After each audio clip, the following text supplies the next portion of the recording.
Asal-usul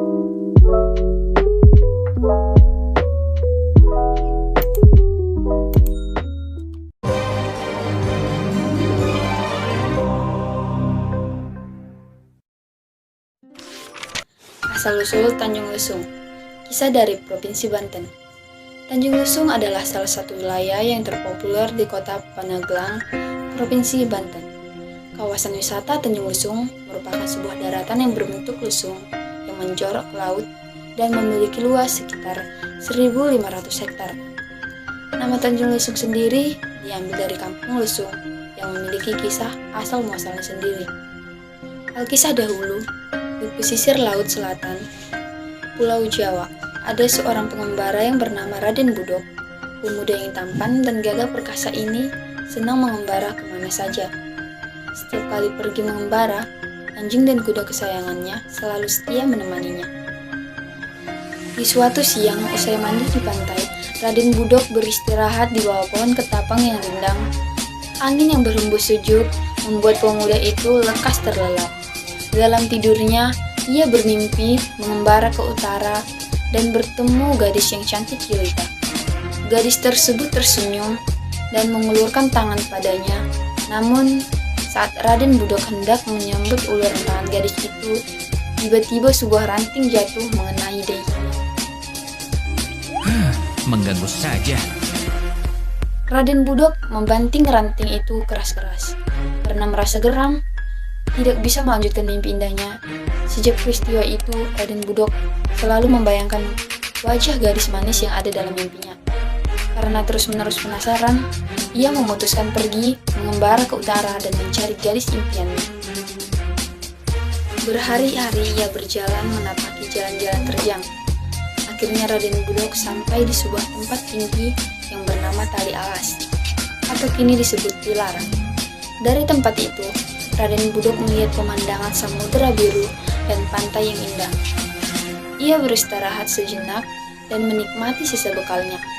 Sementara itu, kuda kesayangannya dibiarkan mencari rumput segar. Sedangkan anjingnya asik berburu burung puyuh di antara semak-semak. Merasa cukup beristirahat, Raden Budok melanjutkan perjalanannya menuju pantai Cawar. Sesampainya di pantai itu, Raden Budok turun dari kudanya dan segera menuju ke tepi pantai. Selesai membasuh dan membersihkan badannya, ia kembali menghampiri kuda dan anjingnya. Ayo cepat berdiri, kita lanjutkan perjalanan. Kedua binatang itu tidak ringkih dan tidak menggonggong. Raden Budok keheranan melihat kedua peliharaannya itu. Rupanya, kedua hewan itu sangat kelelahan setelah menempuh perjalanan panjang, sehingga menggerakkan badan pun sulit. Hal ini membuat Raden Budok kesal. Baiklah, kalau kalian tidak mau menuruti perintahku dan tetap diam seperti karang, akan kutinggalkan kalian di sini. Ternyata ucapan Raden Budok menjadi kenyataan. Kedua hewan peliharaannya berubah menjadi batu karang. Tidak ada pilihan lain. Raden Budok akhirnya melanjutkan perjalanannya dengan berjalan kaki. Ia tetap bertekad untuk menemukan gadis yang ada dalam mimpinya. Ia berjalan tanpa lelah dan tanpa menghiraukan pakaian yang lusuh dan badannya yang berdebu. Sekian lama berjalan, ia menghadapi sebuah rintangan. Banjir besar datang ketika ia akan menyeberangi sungai. Lebih baik aku istirahat dulu sambil menunggu air surut. Baru sejenak Raden Budok merebahkan tubuhnya, tiba-tiba terdengar bunyi lesung dari sebuah seberang sungai. Ia terperanjak dan hatinya berdebar kencang. Raden Budok sudah tidak sabar lagi menunggu air surut. Aku yakin gadis itu tinggal di kampung seberang sungai ini. Akhirnya ia memberanikan diri untuk menyeberangi sungai tersebut. Dengan segenap kekuatannya, ia berhasil menerobos banjir. Ia pun sampai di pintu masuk perkampungan tersebut. Lelah menerobos banjir, Raden Budok memilih beristirahat sejenak sambil mengamati tempat di sekitarnya. Namun, lagi-lagi alunan bunyi lesung yang merdu kembali terdengar. Raden Budok semakin berdebar. Ia pun segera berdiri dan melangkah pergi menuju sumber bunyi lesung tersebut. Semakin masuk ke dalam perkampungan, bunyi lesung semakin keras terdengar. Ketika ia tiba di depan sebuah rumah, 4 gadis sedang asik bermain lesung atau magondang. Rupanya permainan lesung merupakan tradisi penduduk kampung itu ketika ingin menanam padi. Hanya hari Jumat tradisi main lesung dilarang. Bagi mereka, hari Jumat dianggap sebagai hari keramat. Raden Budok terpesona menyaksikan kelincahan mereka mengayunkan dan menumbuk alun ke dalam lesung dengan cara bergantian. Ia juga terkagum-kagum pada seorang gadis yang menjadi pemimpin dan memberi aba-aba sembari mengayunkan tangannya. Rupanya gadis itu bernama Sri Pohaji. Gadis itu persis seperti yang ada dalam mimpiku. Raden Budok bersinar-senang karena gadis yang ia cari ada di depan matanya. Ia terus memandang gadis itu hingga Sri Pohaji sadar ada yang memperhatikannya. Ia pun segera memberi isyarat pada teman-temannya agar menghentikan permainan magondang. Gadis-gadis itu pun berhenti dan bergegas pulang ke rumah masing-masing. Raden Budok rupanya mengikuti Sri Pohaji pulang ke rumahnya. Sampurasun, permisi. Rampes. Maaf kalau kedatangan saya mengganggu.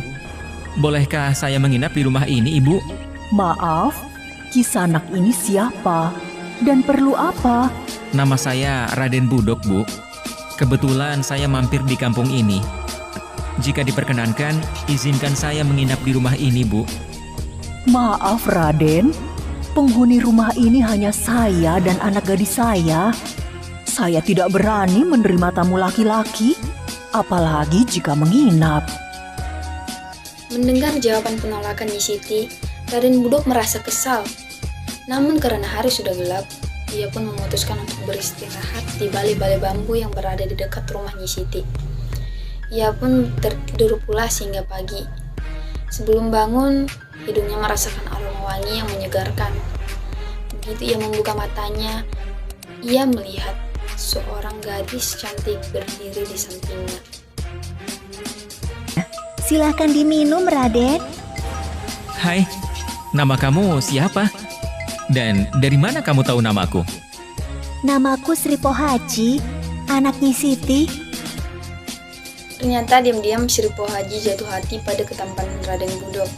Setelah beberapa hari tinggal di kampung tersebut, Raden Budok berhasil menjalin hubungan kasih dengan Sri Pohaji dan meminangnya. Nyi Siti pun merestui pernikahan mereka demi kebahagiaan anaknya. Setelah pernikahan dengan Sri Pohaji, Raden Budok pun menetap di kampung itu. Setiap kali istrinya bermain lesung bersama gadis-gadis di kampung, ia selalu datang menyaksikannya karena senang mendengar nada lesung itu. Sesekali ia belajar memainkan lesung. Semakin lama, Raden Budok semakin senang bermain lesung hingga lupa waktu. Saking senangnya, ia tetap bermain lesung walaupun hari Jumat. Larangan istrinya bahwa main lesung hari Jumat adalah pantangan tidak dihiraukan. Hai Raden Budok, ini hari Jumat. Pamali memainkan lesung di hari Jumat. Perilaku Raden Budok semakin menjadi-jadi. Ia terus menabuh lesung sambil melompat-lompat kegirangan ke sana kemari seperti seekor monyet ekor panjang. Lihat, lihat, ada lutung main lesung. Raden Budok tidak menyadari jika dirinya telah menjadi seekor lutung. Alangkah terkejutnya ia telah melihat tangan dan kakinya dipenuhi bulu-bulu. Setelah meraba wajahnya dan merasa penuh dengan bulu, ia pun lari terbirit-birit masuk dalam hutan di pinggir kampung tersebut. Semenjak itu, Raden Budok menjadi lutung dan tidak pernah lagi kembali ke wujud aslinya sebagai manusia. Sementara itu, Sri Pohaji merasa sangat malu atas peristiwa tersebut.